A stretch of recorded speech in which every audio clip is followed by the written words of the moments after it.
केंद्रीय गृहमंत्री अमित शहांची थोड्याच वेळामध्ये रत्नागिरीत सभा होणार आहे।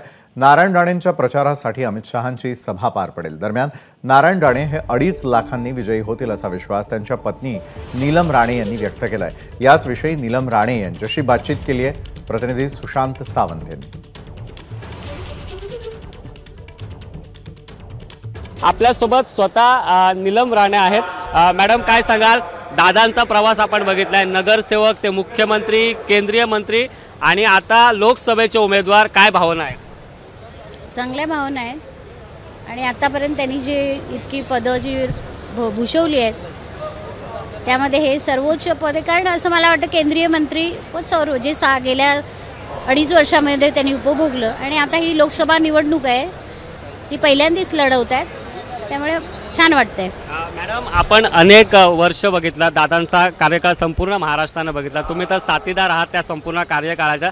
एकूण दादांचा जर प्रवास बघितलात, आत्ताचा ही निवडणूक तुम्ही कशी बघताय? कारण तुम्ही देखील स्वतः मैदानात आहात, तुम्ही देखील दादांसाठी प्रचार करता। आतापर्यंतच्या ज्या निवडणुका करत आलो आहे किंवा लढवल्यात तशी याही निवडणुकीकडे बघतोय, पण या वेळेस मतदारसंघ मोठा आहे, कारण आतापर्यंत विधानसभेचे मतदारसंघ होते, आता या लोकसभेचे आहेत।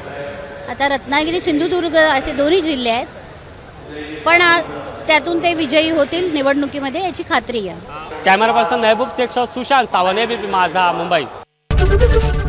एबीपी माझा, उघडा डोळे बघा नीट।